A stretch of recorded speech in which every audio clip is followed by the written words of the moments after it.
Welcome to the Root of Power podcast, where I teach you how to step into your power, find alignment, and create a life that you love using holistic methods, interviews with industry leaders, and inspiring stories from people who know that true freedom is found within. I'm your host and health and wellness bestie, Amanda Chills, and I'm so proud of you for choosing to step into the root of your power. Y'all, I have got such a special woman for you. She is so powerful. She is so empowering, and she is just so good at what she does. And she actually, between the time of recording and this launch, she won one of the top favorite HotWorks instructors, which is a sauna-based infrared workout system, franchise, bunches of gyms everywhere. And fan voted, obviously, because they have great taste. So she is going to be one of their instructors coming at you. So y'all buckle in, settle in, buckle up, whatever it is. I also want to remind you that I've got 3 steps to change your life. If you go to livemyhappyhealth.com, you can get that. So enjoy the episode. I look forward to seeing you again at the end. Okay, podcast fam, welcome to today's episode where you are pre-blessed. You're welcome because we have Ali Sempak, who is a health and empowerment coach. And when I tell y'all she is a health and empowerment coach, like, first of all, pause this, go watch her reels, and then tell me you don't feel like empowered as fuck. So side note, like, loving your reels right now, like, loving them. So she's here to like drop chicken nuggets of knowledge, and it's so dope. So thank you for being here, like for taking the time. Hello. Absolutely. I'm so glad to be here. Yes. So tell us about you, how you got into this, and like what you do. Because people may be like, what the hell is a health and empowerment coach? Well, they're gonna learn. Yes, that's honestly is my favorite question. People will be like, yeah, but like what do you actually do? And I'm like, well, let me tell you. You like pull down a PowerPoint and you're like getting at your pointer and you're like, well, let me educate. That or the other best question is, so but what's your real job? I'm like, no, this is my real job. Thank you. Oh my God, that's hilarious. Please tell them you're on OnlyFans. Oh my God. I'm an accountant. I'm an accountant on OnlyFans. I do people's taxes and you pay me to watch. Yeah, oh my God. Yeah, probably not. I have both 2 brothers and a dad that would be less than thrilled with that. So I specialize in helping women break up with dieting and really heal the relationship with their bodies and with food. I kind of realized that I was super passionate about that because I went through it. I grew up in a very fitness-oriented family. My mom owned a gym. My dad was a chiropractor. And so I grew up eating healthy. I grew up working out, being in sports. But I never looked like the quote-unquote like fit kid or fit girl. Yeah. I was always naturally more curvy. I was bigger than friends. And like so many women can attest to, in middle school, high school, you start to notice what's different about you. And that sense of comparison comes out. Yeah. Obsessed with trying to be smaller, trying to be quieter, trying to be different than what I was naturally built to be. Which is so disempowering. Like, it feels so gross when you're in that space. Oh, absolutely. And you don't understand at that age, especially, like what's wrong with you. You feel like you're the broken one, not that society has broken you. So I went through like over a decade of labeling it as I was, really big in the bodybuilding community and I love to work out and that I was more of just the healthy nutrition, fitness girl, when in reality I was just really unhappy. Yeah. And I was trying to fit in a square where I was a circle. Like it just made no sense. And I think the bodybuilding, like I was talking to the episode with Emily Gann, for those who listened to that one, like she is into bodybuilding. And the amount of disordered eating Oh my gosh. in the bodybuilding community is obscene. Well, it almost gears you towards Right. an eating disorder or disordered eating because of the extensive restriction in order to get your body into competition shape. Right. And more, just like how our society has completely shifted what women are supposed to, quote unquote, look like. Yeah. The bodybuilding community has just become more and more drastic.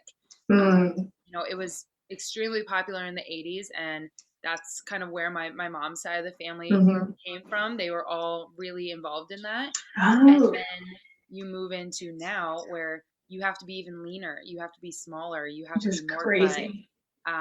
Which is so interesting because the men have to be bigger. Like the men are allowed to take up more space. Yep. Well, and the women are taught to take up less. And I'm just like, well, that rhetoric is gross. Yeah. But like, who's surprised? Right? Like men needing to take up more space and women supposed to be smaller and quieter. Right. That's been the societal expectation for decades, right? And that's why it's gotten so bad. Here's a question for you. Have you had a conversation with your mom about how that impacted you growing up? Like, oh yeah. Because I have a lot of moms, I work with a lot of moms who experience a lot of guilt for the ways that they talked about their body and restricted. And I mean, like diet culture is so pervasive. Like it is just everywhere in our society. And so like, it's been an attack on women for decades and decades and decades.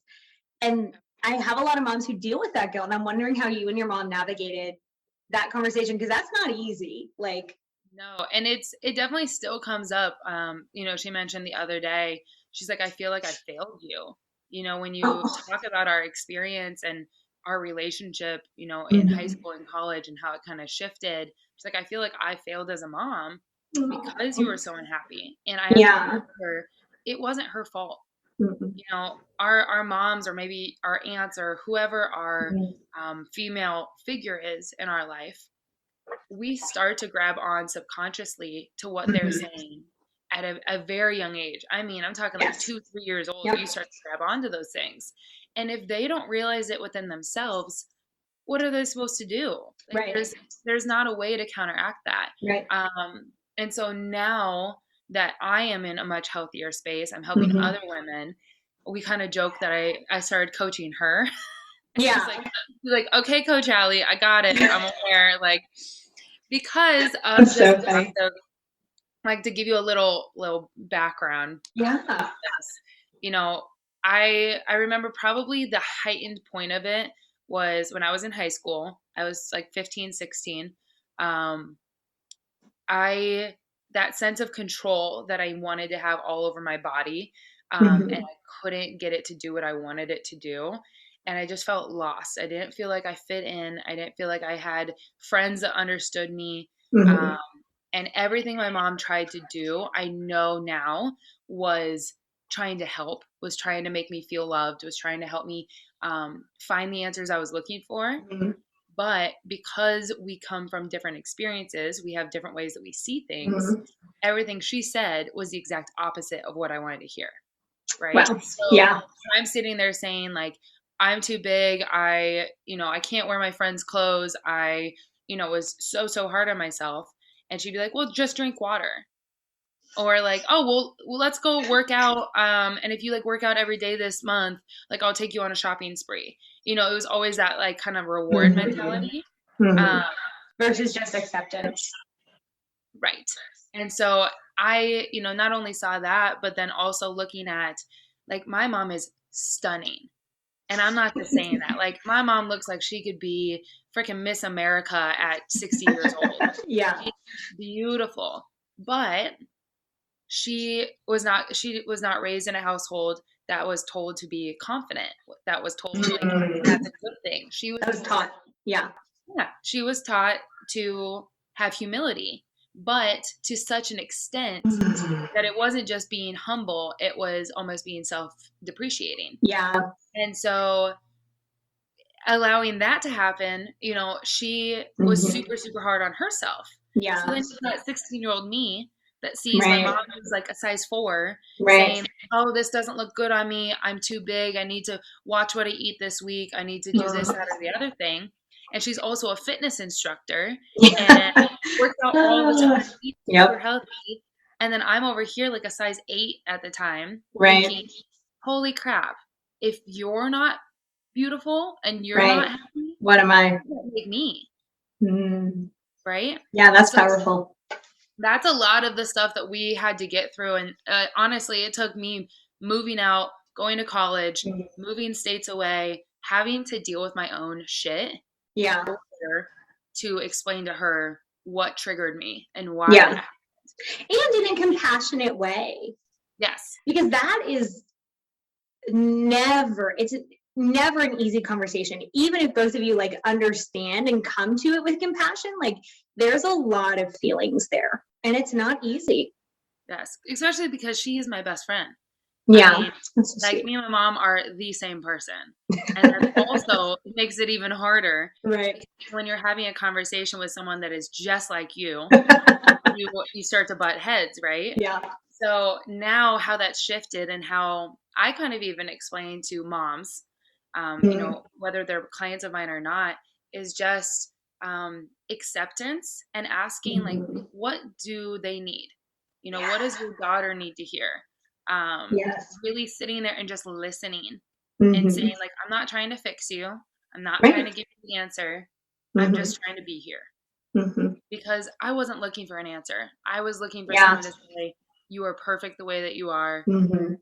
You will grow through this. Yeah. Because you do, eventually, hopefully.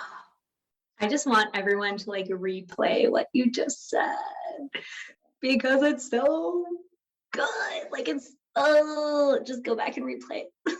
Sometimes I get like lost in these moments where I'm just like screaming internally because I'm just like, yes, yes. Like that's where I'm at right now. It's so good. So good. Okay, yes. So you and I had a similar experience growing up. I think you and I were a little different in one way. Like my mom never talked about her body. Mm-hmm. Never. Didn't care. So that was lucky for me because I didn't grow up with a mom who like gave a shit. Basically. I mean, my mom is cute, right? Like she dressed cute and she cared about what she looked like, not like she was just like, whatever. All over the place.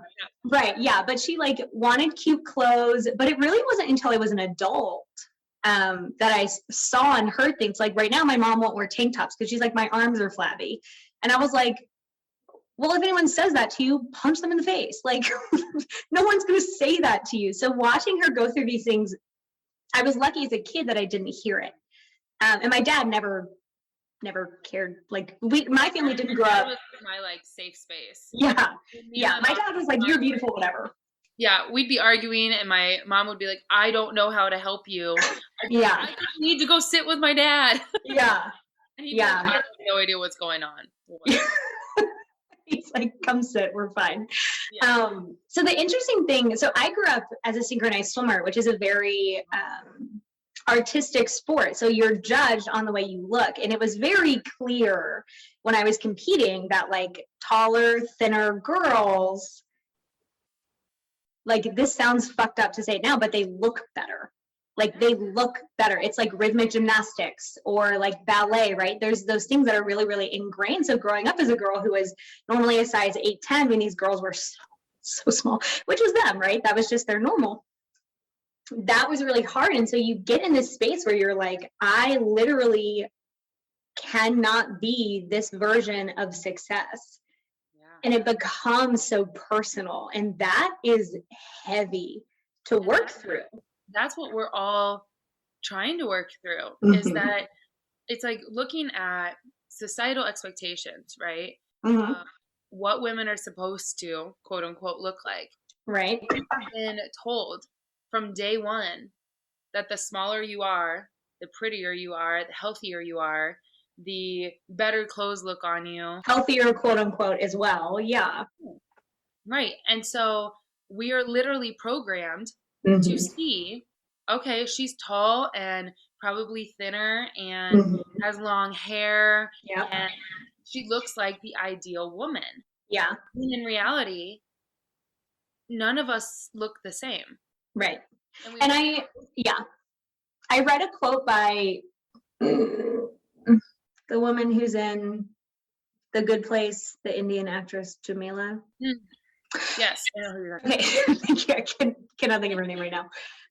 She had a quote yesterday where it was like an article that was saying how the Kardashians changed the beauty industry, and she was like, let's be very clear that it was their surgeons who changed the beauty industry. Also, it was them appropriating Black culture. Like, let's be honest about that too. Yes. And then their surgeons changing the standard for beauty, and them lying about it and never being honest about it, and selling these fit teas and come on, the Kylie makeup line where she never admitted to lip injections. She's like, that's my lipstick. Like, fuck you, bitch. I would That know makes me so angry. Some of it. Don't do that to my mouth. Right. Because you need injections and it's a load of fucking shit. So these women have made tens of millions of dollars, first by appropriating Black culture, and second by literally selling things that they bought that we don't have access to. And so there's all these things. So like when you take women in this container and you support them in this journey, like what does it even look like for someone who's like, damn, this is hitting home? What does it look like for someone to go through this journey? Like, what are the things that you hear the most often when they start with you? Ooh, usually the women that I like to say that we are like soul connected, meaning they find me and I find them. Usually the things that we kind of hit home on is they're just sick of it. They've gotten to this point where they're over it. They're like, you know, because it's exhausting. Yeah, I'm mentally exhausted. I'm physically exhausted. My body is not responding to anything. At this point, I think about food 24/7. Mm-hmm. If I'm not thinking about food, I'm thinking about, does my shirt look okay? Should I adjust it? What am I wearing today? Am I sitting weird? Should I sit up straighter? Like they are they're so like micro analyzing every single thing that they do because they feel like everyone else is watching. When in reality, because we're taught to like exist from a male gaze. Like maybe it was Margaret Atwood that said that, like, we are taught to be our own voyeurs and to always look pretty above everything.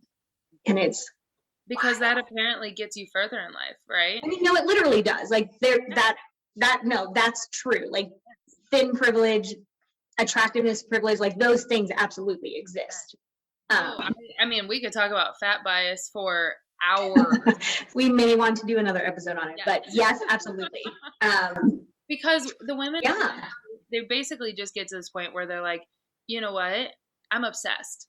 I'm obsessed with trying to fit this image that I've always been told is what would make me happy. And I just want to feel good in my skin. I want to feel confident at whatever size that I am and know that I'm doing things that are making me healthy so that I'm not only, you know, hitting goals that I have, but I also like myself, because that's a big thing. I kind of preach to people is we live in such a polarized country, universe right now, that you can either be a fitness model on Instagram and super tiny and cute, or you can be in the body positivity movement, right? There's no either. The problem is we forget about the gray space. And that's where people like me live. I want to love my body and feel confident and show up no matter what size I am, being who I am authentically. But I still have goals.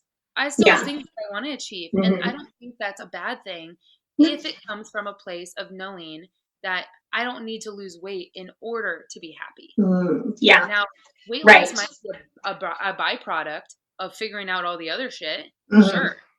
You know, when your body stops stressing, when you start eating consistently, when you start taking care of yourself, your body will naturally kind of find its rhythm again. But we are so quick to just say, okay, so how do I lose the 10 pounds? Not, why do I keep gaining the 10 pounds back?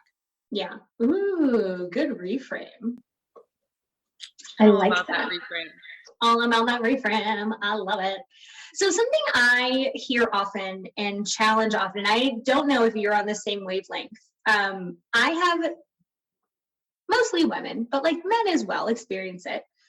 I think a lot more men now than 25, 30 years ago.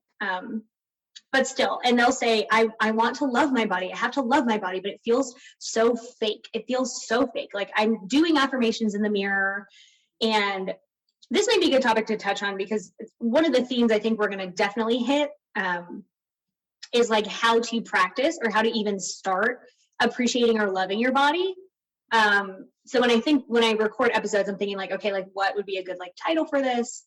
What's like a good theme that we're running into? And I think this may be one of them, potentially, if it's not, whatever. But I have a lot of people who are like, well, I'm looking in the mirror and I'm saying, I love my body. And it feels so fake. And I'm just like, I want to get you to the point where you don't even think about your body. Like it's not the first 10 things you think about when you wake up or when you're existing. You're just like, I have a body. That's cool. I dress it how I want. I don't treat it like an asshole. Like, because your body you just don't think about it. Well, it's not what your life is about. Right. But for these people, it is. Oh, and I mean, for me, it was. For over a decade, it was.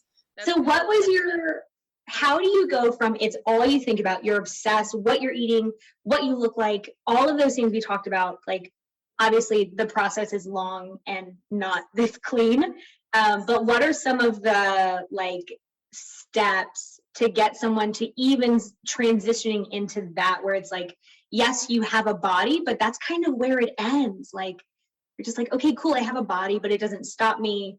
You know what I mean?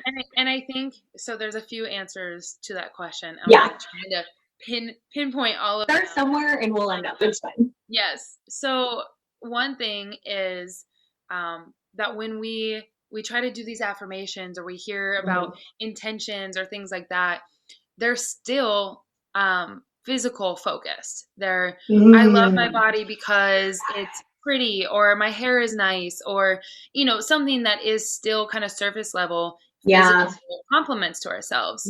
When in reality, switching that to facts. Okay, so I love my body because it's healthy. It keeps me alive.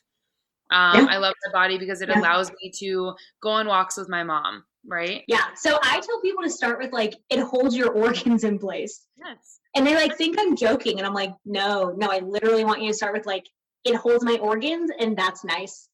Yes. And they're like, that's such a smaller jump from I hate myself. Like the amount of people who come and they say, I hate my body. I hate myself. And I'm just like, little baby, no. We're like, no, we don't love that. We don't love that. Like, no. I want you to just appreciate.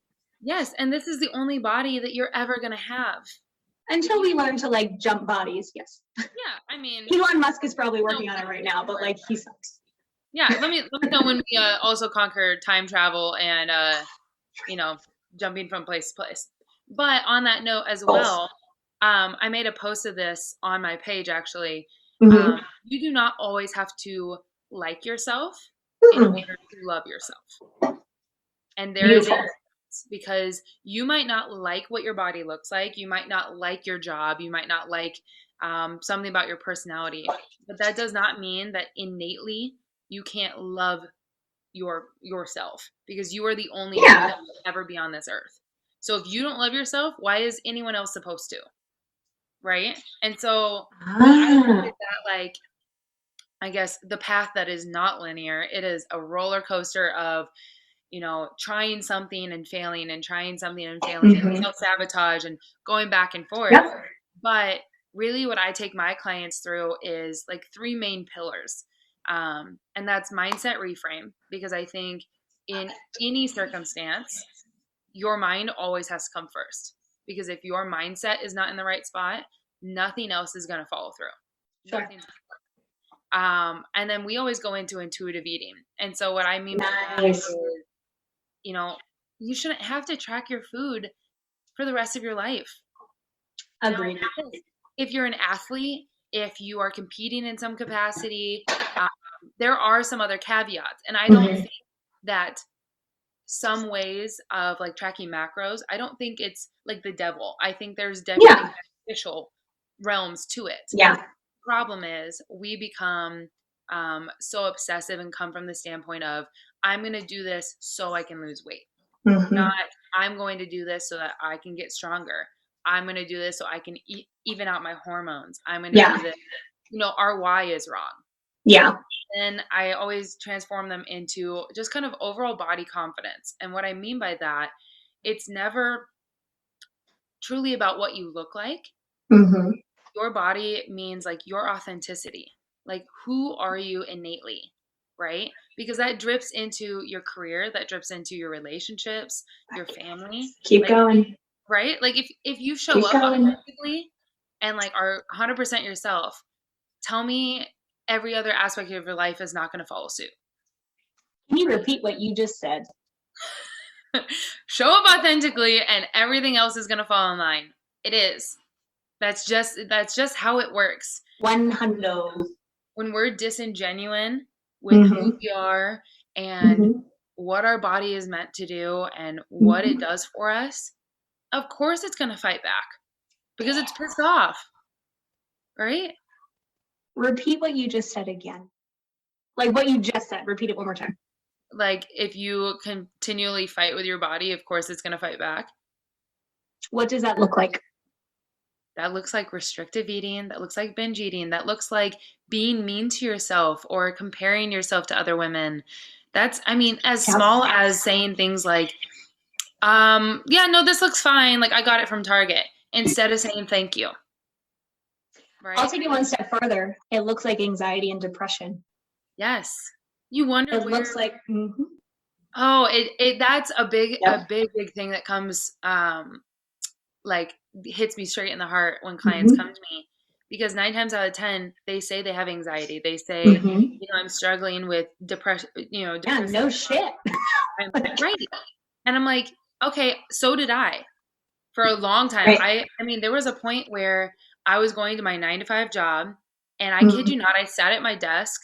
I was so glazed over and had such bad anxiety. And I was stuck in this anxiety attack for a couple of days that my boss literally said, Allie, go home. I don't know where you are right now, but you need to just go home.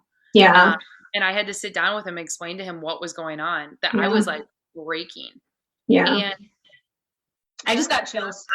Right. And that doesn't mean, our society, we're so quick to go to a doctor's office and say, what can I take?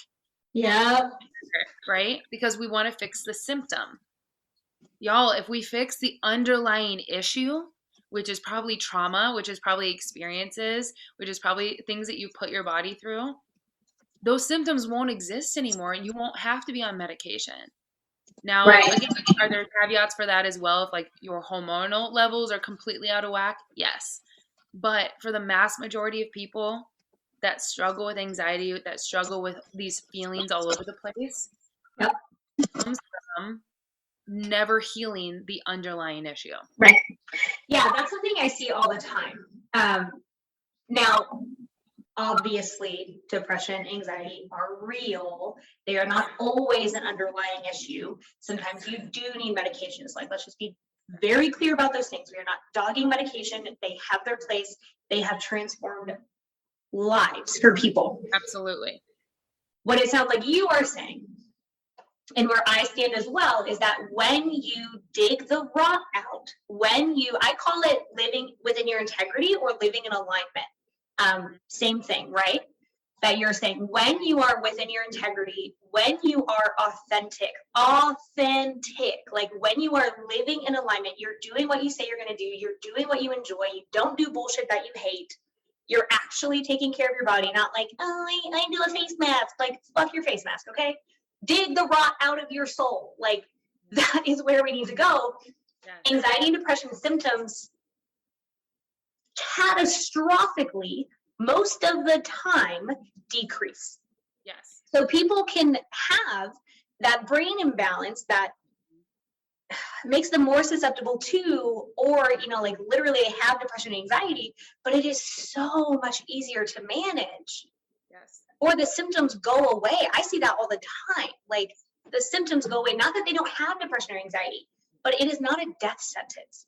And a lot of people think it is. And that's where people get stuck. Yes. Oh, I love hearing just that sentence of, it's not a death sentence. No, it's not. You will not feel like this for the rest of your life. You will if you don't do the shit you need to do. Right. And I tell people all the time, like, you can do that. That's your choice. Like, but fire me, because I'm not going to watch you drown in 3 inches of water. Like, I'm not going to do it. Yes. It really comes from, what is the life that you want to live? You know, I have clients, literally I have them do an exercise where they write down all of the dreams, all of the things that they want to achieve in their lifetime. Wow. Right? How hard is that for them? They always get stuck at the beginning, and then it's like, holy crap, there's so many things I want to do. So then they're scribbling down as fast as they can. But they notice after about 2 minutes, they start to slow down. They have to start thinking about it.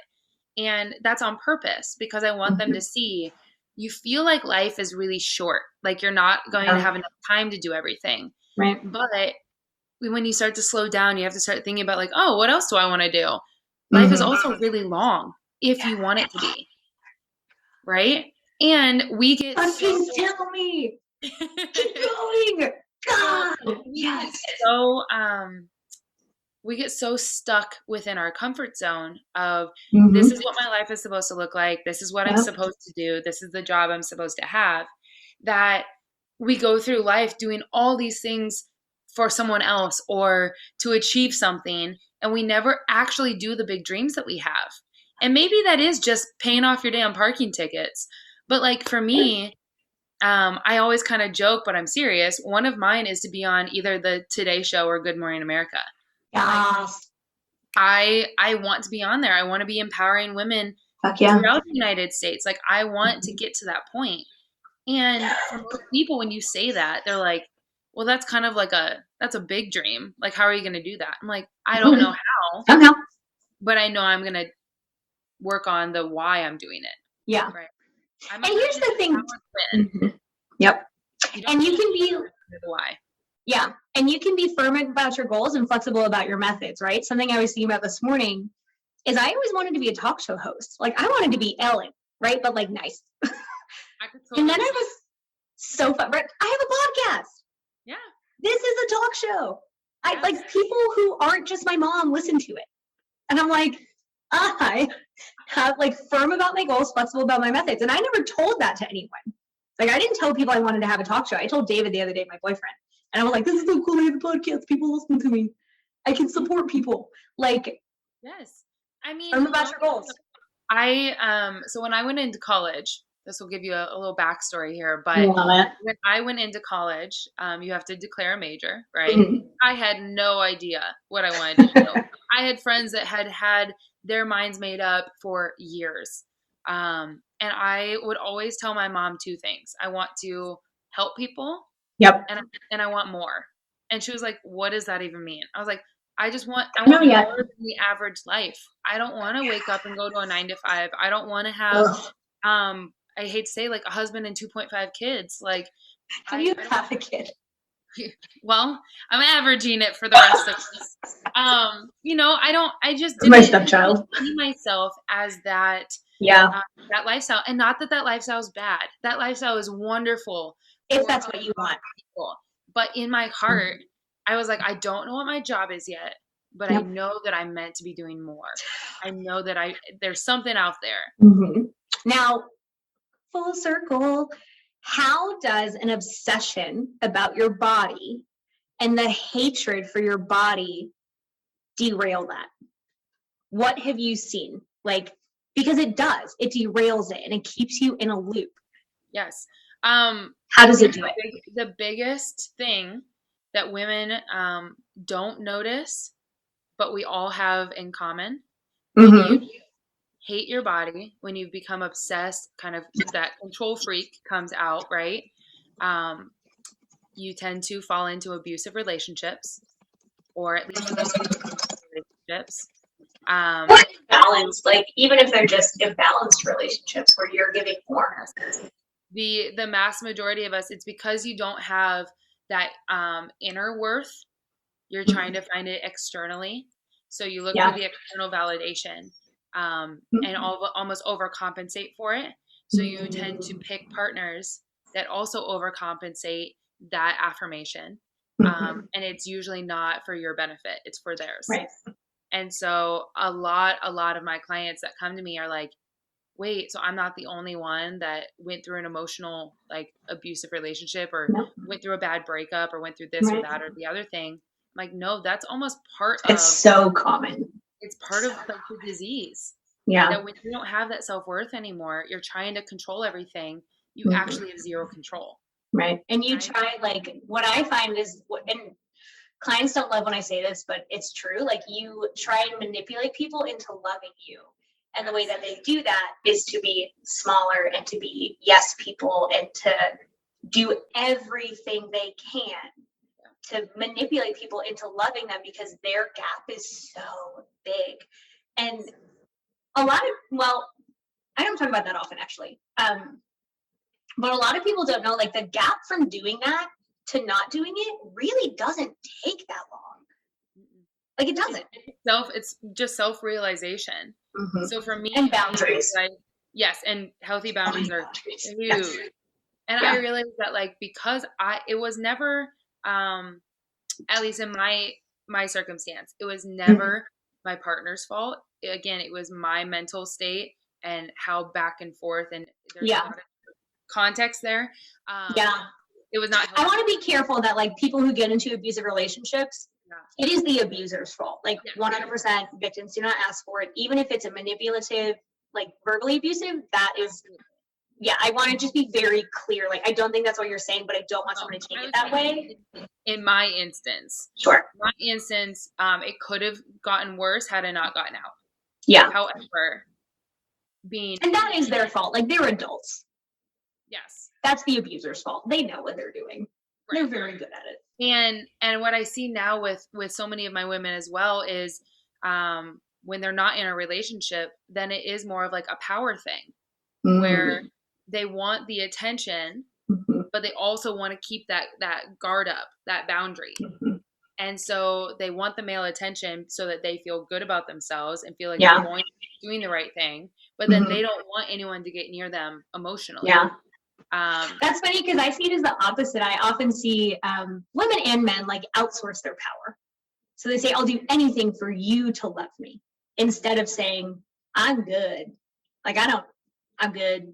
You can go. And I actually think they're the same thing. So it's not that they're saying I'm good. It's, I'm going to do anything for you to become obsessed with me, because then that gives me a heightened sense of power, of feeling like I'm good when it's not actually, it's not tangible. Like, it's not ever going to last. It's not authentic. Yeah. It's kind of like, how we self-medicate with food.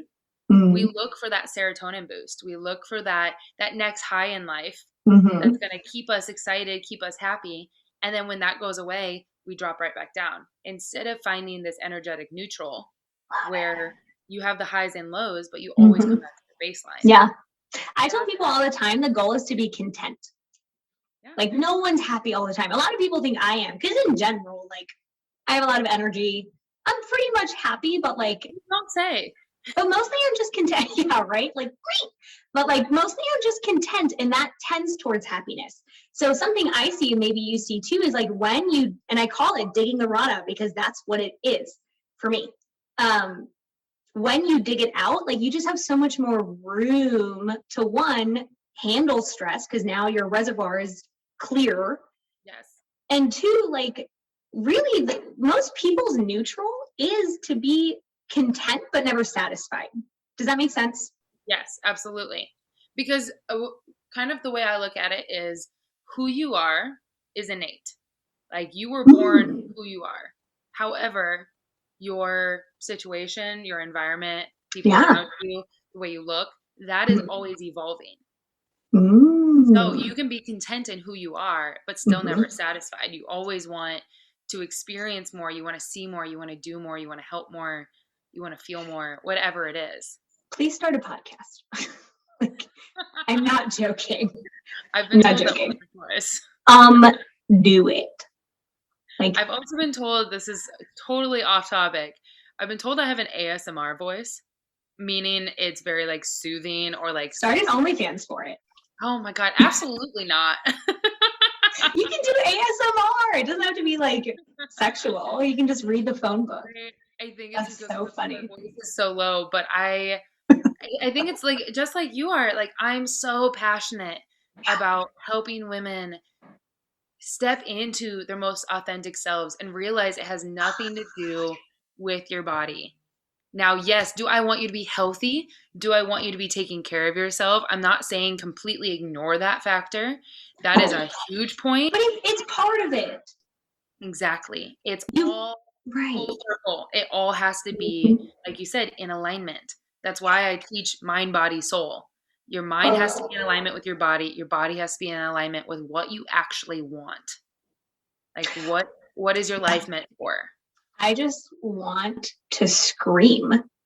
Like I literally, when I tell you I want to scream, like you're welcome, people listening to this podcast, because I am screaming. Like screaming.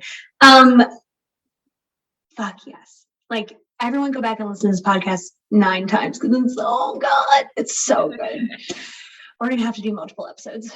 Also, literally, you need a podcast. Like I'm not joking. Girl, a podcast takes you guys have. No, it doesn't. No, it doesn't take that much time. Nope. It takes me, because I'm lazy about things, and by lazy I mean efficient. It takes me 10 minutes to upload, to like edit it, because I just add the intro, do my little blurb at the beginning, and I'm like, oh, like whatever I'm doing at the time. And then I freaking upload it. Like literally to take the episode from like filming it, like, yeah, this will take, an hour or so, but like for everyone who's wondering how I do this, here you go. It has nothing to do with what we're talking about, but here we go. Like I film it, edit it. Literally, it takes me 10 minutes. Like I'm not joking. Upload it into my little like uploader, whatever the term is. Overall, it takes me maybe 30 minutes per episode. Like I pre-schedule them all for the month. I pre-write the email and schedule that for the month. Like it does not take that much time. And it is powerful AF. Like AF. Girl, you need it. Like, you need it. Like you have things to say. We need Yeah. to hear them. Not only do you have things to say, they're fucking powerful. Like, some people, when I like listen to their podcast, none of my guests, because they're all fabulous, but some people I'm like, what? Like, okay, that was cool. Like, I'll never get that 30 minutes back. Yeah. No, it's just dumb good. It's like I'm fangirling. Start a podcast. At the end of the day, like I want to impact people, and I want to impact them positively. Yes. And if I can do that in any way, I know the most powerful way to do that is with words. Because you always hear like, oh, actions speak louder than words, but I don't think that's always true.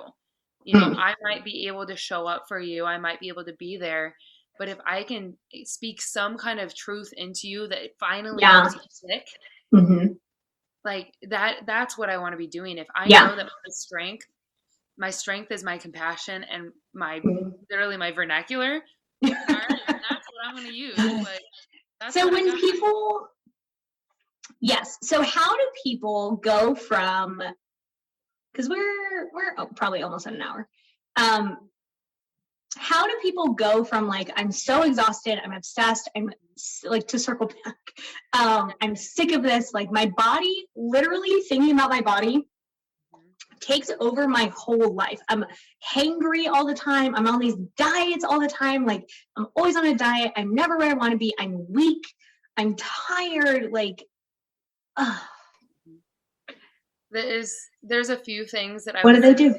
Starting with, if obviously we would both say hire a coach, hire somebody that has been there before, but I'd say like the baby step, because I think when you have a huge goal, you always have to chunk it into bite sizes. Yeah. I think looking at your actions as, does this benefit me and the life that I want to create? Also asking like, does this, how can we switch your goals or your movement or the way that you look at health from a weight loss standpoint to a different actual actionable goal? So that's what I've been doing with hashtag Strong Girl Summer. If you've seen it at all. Yes, I have. Right? I look at it as, yeah, weight loss, it can be cool, it can be necessary. I get that. But how do we look at fitness and health from a fun standpoint? Like, what do you actually want to accomplish? Yeah. Do you want to be stronger? Do you want to have better endurance? Do you want to get into a certain kind of sport? Like, what is fitness doing for you? You know, and that's not just going to the gym. That's not just running marathons. Right. Do you want to get back into dancing because that's what you did as a kid? Yeah. Do you want to play intramural soccer? Do you want to go to a boxing class so you look like a badass? Like, I don't care what it Love is. it. I want to outrun my enemies. That's what I want to do. I mean, I have clients that are like, oh yeah, I go to a pole dancing class now. I'm like, Dope. awesome. Do that. 100%. That's funny that you mentioned that because I actually started taking adult gymnastics. And I'm just like, this is the funnest thing. Yes. Exercise-wise that I've done. You're moving your body in a way that's enjoyable for you, that's challenging for you. Yep. It's sustainable because if you enjoy it, you're going to keep doing it. If you don't enjoy it, why would you show up and do it? Good question. You're creating that negative cycle. So I'm not saying like, oh, well, I don't like to work out, so Allie says it's okay to just sit on my couch. That's not what I'm saying. I'm saying your body is designed to move. Right. Figure out how it wants to move and let it do that. Yep. So perhaps one of the things that is really helpful that a lot of people don't think about, oh my God, this is just so good. Like, I have like the interview running and then like me screaming internally running at the same time. So perhaps one of the things to think about for people, like if they're like, okay, that's me. Like I hate what I'm doing, but I'm doing it because this program says it works, or this person I follow says it, or blah, blah, blah, blah, blah. Like perhaps one of the good questions is like, what do you think is fun? Like what's fun for you? And that may be a good question for people to start with, because I think a lot of people don't think about that ever. They're not just like, they're like fun. And then they get like the question mark above your head and they're just like, we forget fun. Adults, like we somehow like miss this in between where we go from being kids and our lives revolve around when do I get to play next? Right. To, like teenager kind of young adults where we're like, oh, like my fun now is being with friends, is like going to events, that kind of thing. And then you hit adulthood and you forget that fun doesn't have to mean going to a bar or going to something expensive. It can be as simple as literally playing outside. Like, and we forget to do that. Yeah. I also, this just kind of, I got all these thought bubbles. Yes. But to your point of, you know, well, what if someone is saying like, you know, I really want to make that step to confidence and feeling good about myself, but I'm doing this program that they said that if I do it perfectly, then I'll lose the weight and I will feel happy. So like I'm already doing it, right? I can't tell you, I literally told my mom this yesterday. I can't tell you how many times I did that. How many times I told her, no, I have something new. This is why it works, X, Y, and Z. And it's going to be great. Everyth's going to be perfect. Yep. I'm going to finally be content. It's going to be long lasting. And she watched me do it year after year after year. And what I tell clients is, if the diet industry, meaning fitness, nutrition, supplements, the entire health industry, if they make over $80 billion a year, why do you think they want to ever fix you? Right. Why would they fix you? They won't. They want you to fail. And that sounds kind of harsh, but it's true. They prey on your insecurities with advertising, right? They're focusing in on like your stomach, your hips, the things that women automatically clue into because we've been taught to. So they clue into your insecurities to sell the product or sell the package or whatever it is, promising something intangible, promising health, promising happiness, promising smaller to be sexy, right? Whatever, yeah. And then when you maybe achieve it the first time, you're like, oh, this totally works. I'm going to keep buying into it. Well, the problem is the reason why diets work at first is because they're not sustainable. Because you can focus on being absolutely perfect, tracking every single thing, doing all this restrictive habits for a short period of time. Right.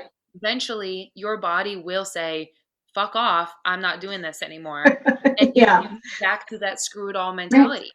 So that's where you find women stuck in this loop of restricting all week, being good all week. Yeah. The week they binge or they emotional eat, The morality of food. they feel like they are just falling down this hill, and then they start back again on Monday. And Yeah. you wonder why you never see progress, because you're never having consistency and you're never actually set up for success. They want you to fail so that you have to keep buying a freaking membership. Right. Like, and the fact that I, who not only got partially a degree in nutrition, grew up in a fitness family, was so ingrained in this world, and I never came to that conclusion. Right. Because you're in it. Like when something is your normal growing up, it's your normal. Yes. Yeah. And you never want to admit that you've wasted all this time and money and energy. And then you get to this point where you're like, shit, is nothing going to work for me? Yeah.